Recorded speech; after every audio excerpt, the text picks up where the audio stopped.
Welcome to Food Friends, a podcast inspiring home cooks to try new dishes in the kitchen by sharing trusted recipes, tips, and friendship.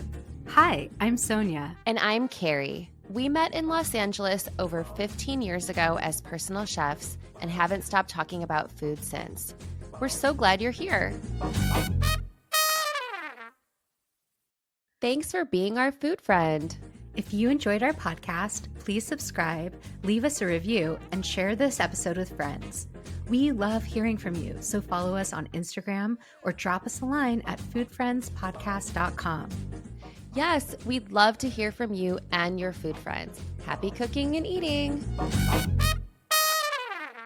Hi, Sonia. Hi, Carrie. Sonia, what was your best bite this week? My best bite of the week was a vegetable beef stew. Ooh. Actually, technically, it's a vegetable beef soup, according to the recipe. I was going to say, are we going to get into our soup stew debate? Well, it's funny because it involves beef stew meat, and I cooked it pretty stewy, but the recipe is technically for a soup. It comes from Melissa Kniffick.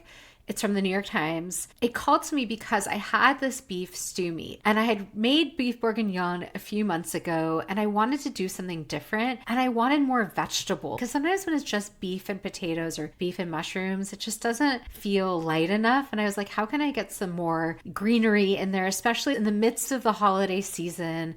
I don't want everything to feel super, super heavy. This recipe is one of those that's very highly rated. The comments are like, wow, this is so good. So it's nothing crazy. It's the kind of way you would make any beef soup or stew where you take your beef. You want to make sure it comes to room temperature. I feel like this is kind of the key thing about dealing with browning beef in general, whether it's a steak or whether it's stew meat. You really want it to sit outside the fridge, get all your ingredients together, get your pot out while it's coming up to room temp. And then when you brown it, it's going to get a much nicer sear on it. I think that's a really good tip that even as a seasoned cook, I don't always heed that tip. And it really does make a difference. I find it does make a difference. For the tenderness of the meat, right? Yes. And for that flavor that comes through, because that you can only get when you get a good crust. And it doesn't say to do that in the recipe, to leave your meat out. So I'm adding it because I do think it helps. So then you're searing all the meat like you would,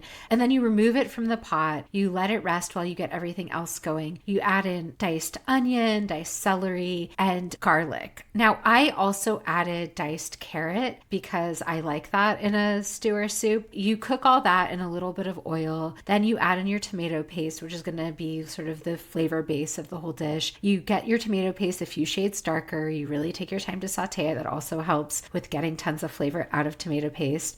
And then just like a beef bourguignon or a good beef stew, you do add wine to this. So you get a nice dry red wine. I think a white wine would work as well, personally. And you kind of let that simmer a little and scrape the bottom of the pot where you got all those beautiful beefy flavors that you're going to want in your soup or stew, depending on how much liquid you add to this. Then you add diced tomatoes and beef stock. And you're really adding a lot more beef stock than you would if it was just a braise. So it's a whole quart, which you could have homemade or you could buy store-bought. Then you're adding the meat back to the pot with everything. I like to add some fresh thyme and some bay leaf, and then you let that start to cook and simmer for a good hour and a half. And you could also stick it in your oven at 325 if you didn't want to simmer it on your stove. All those flavors are going to marry together and your beef is going to become super tender. You take that out of the oven or you open the lid of your pot, and then this is when you add all the vegetables you want to use. So she calls for 2 medium potatoes, about 1 pound, and then 2 cups of chopped mixed vegetables. And she says you could use green beans, corn, peas and carrots. And then if you're using frozen vegetables, you can use frozen. Right? And she even says if you're using frozen, you're going to do something a little different. So at this point, your beef, like I said, has been cooking for an hour and a half. You add all the vegetables that take a little time to cook. So I added my potatoes. I added rutabaga to this because I think it's such a nice thing in a beef stew. You could do parsnip, you could do turnip. I also did green beans because I like when my green beans get really soft. Yeah, so me too. I added those things. You let them simmer until everything's tender, which could be 15 to 30 more minutes. Depending on how big those pieces are cut, right? If you cut them really small, your Yes. rutabaga, your parsnip, Yeah. your potato, they'll cook a little faster. Exactly. And then if you're using frozen vegetables, then you kind of wait for the potato to get tender. And once the potato's tender, then you add the frozen vegetables and just simmer for another 5 minutes just to heat them through. So it's really about getting the potato cooked. And now you have this rich soup because you have all that liquid. It is a lot more liquid than a stew. And that's the difference. The difference between a soup and a stew in this case is how much liquid have you added to your pot. Yeah. And then you can top it with fresh parsley. She even says crushed butter crackers, which I think is like Ritz crackers, which I think is a sort of sweet little touch to add on top. Then, of course, it keeps really well for up to 5 days in the fridge or for up to 3 months frozen, which is always nice to have something you can pop into your freezer. This soup reminds me, soup, stew, whatever we want to call it, I think really reminds me of a beef soup that my mom used to make when I was a kid. And I'm pretty sure it would just all go into the slow cooker. She would put it all into the crock pot. That's such a great place for that really comforting, soft little bites of beef with some vegetables and a broth. You really kind of can't go wrong. I just love how many vegetables are in this. And you can add the potatoes and some of these root vegetables for a little bit more heft. I would maybe even add a little bit of like frozen cauliflower to this. I think that would be nice in that. I don't actually love, I know people love carrots in their beef bourguignon and carrots in their beef stew. I'm not like a carrot in my soup kind of person. So I probably wouldn't add carrots, but I just love that there's a lot of room to play here.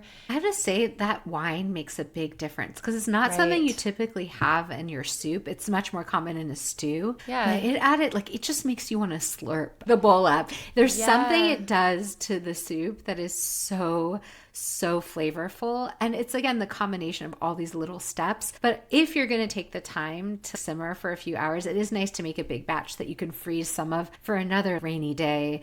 And I love the slow cooker tip. You're so right. Because what you could do is add your meat and your liquids and the potatoes to the slow cooker all together. And then for the last hour, you could add in those fresher vegetables and have them soften in the slow cooker just at the end of the cooking time. I also think, just adding this little bit of wine, you don't have to open up a whole bottle. If you've got like a little bit sitting on your counter from the weekend or something, you can splash that in there. Red or white, I think, would both work. Yeah, I think it absolutely both work. I also have been buying cans of wine. You know how they make better quality wine in cans now? And, they have like some... It's a hot tip. Yeah, and I've been buying those for cooking because sometimes you only need a cup and a half, and I don't want to open a whole bottle. I don't drink a ton of wine. So that's my hot tip. If you can find a can, sometimes it's a nice way to go. Carrie, what was your best bite of the week? Well, Sonia, in our Thanksgiving episode, we talked about some of the dishes that I was going to make over the course of the week to kind of get me through the weeknights in addition to Thanksgiving. One of the recipes that I talked about was chickpeas stuffed in peppers. It's a comforting vegetarian dish. So this was part of my plan, but I confess that I didn't make it over the week of Thanksgiving. We ended up going out. There's always things that come up. Sure. And so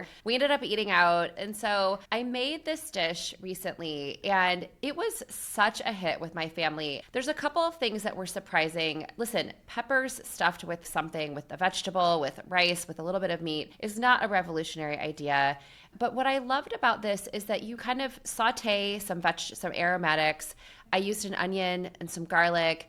I added a jalapeno, a little bit of tomato paste. You cook it a little bit till it gets a couple shades darker, some cumin and chili powder, both of which I have in my pantry. And then you add your chickpeas, and I added a splash of water to kind of get them to cook down and soak up all this flavor. And I had a moment where I realized that my jalapeno was actually really spicy. And so I thought, oh no, my son is not going to eat this. I was kind of in a hurry. I added the mixture into my halved out peppers, and I put them in a baking dish and covered them with cheddar cheese and baked them in the oven. At the end of baking, this was my extra step that I added some breadcrumbs on top and let them toast with all that cheese. You serve them with like a flurry of any herbs that you have. So I used a little bit of parsley, I used a little bit of mint, I used a little bit of cilantro. The mixture of the sweet peppers and the slightly spicy chickpeas were really good. And what surprised me was I didn't miss having a starch. Like I thought about adding a little bit of rice and I didn't. I made the recipe kind of as she suggested. And we ate them for dinner one night, and then we had the leftovers for lunch the next day. And it was just this really easy pantry meal aside from the fresh peppers from the grocery store. Well, I have a confession to make. I recently made this too. No. Yes. Did you make it as is, or did you riff on it? I totally riffed on it. When you talked about it, I was like, oh my God, stuffed peppers with chickpea. That sounds great. I didn't even look at the recipe. I just was at the farmer's market. It's the end of pepper season. Yeah. And there was a big bag of poblano peppers on sale. Oh, wow. And I was like, ooh, this would be fun to stuff with something. And then I heard your voice in my head, chickpeas. So I got out a can of chickpeas. I combined it with some sauteed onions, some garlic in a pan. I cooked it down like you're describing. Same. Yeah, just with some tomato paste, with some chili powder. Cumin as well. Yes. I feel like you would add that in there. Yeah, that flavor was really nice in that mixture. I added cumin, I added coriander, I added chili pepper, I added paprika, I think. And then I stuffed my peppers. I added sharp cheddar cheese. And I think I put a little tomato sauce maybe around them as well. Okay. And maybe a little bit in the mixture as well. Because stuffed peppers for me is usually with tomato sauce, but not a ton. I didn't make it too tomatoey. And then I popped them in the oven just as you described. I covered them. And then at the end, I uncovered them to get them a little browned. I didn't do breadcrumbs, which would have been very smart. When I was adding the breadcrumbs, I was thinking about you because we always like to add a little crispy panko breadcrumb.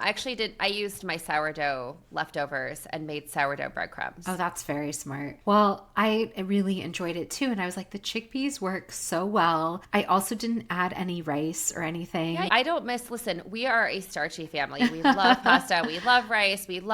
And that's why I added the little bit of breadcrumbs, but that was kind of enough for us. I think you're absolutely right. And it's a kind of good twist on a meaty stuffed pepper. And again, I think this time of year too, like obviously I offered something very meaty with the beef soup, but having also vegetarian meatless meals is really helpful for me this time of year. And what's great about this one too is it freezes really well because I made a big batch. I froze some. I know it's going to reheat beautifully. And I love that it's just like sitting there waiting for me for when I want to have just a lighter dinner. Yeah. And what I liked about this, part of my plan for the week of Thanksgiving was to make these stuffed peppers a few days in advance and then bake them off. Because I will say baking peppers takes time. It's more than 30 minutes. You can make the filling. You can stick this in your fridge. You can bake it off on a day when you're kind of coming in the door at 5 or 5:30 or 6 o'clock. You can still have this really beautiful homemade meal. Yeah, so true. I'm excited to be reminded of how much I love a beef vegetable stew. And so I'm going to make that. If you make it in the slow cooker, let me know. I will do that. Until next time. All right. Bye. Bye. Thanks for being our food friend. If you enjoyed our podcast, please subscribe, leave us a review, and share this episode with friends. We love hearing from you, so follow us on Instagram or drop us a line at foodfriendspodcast.com. Yes, we'd love to hear from you and your food friends. Happy cooking and eating.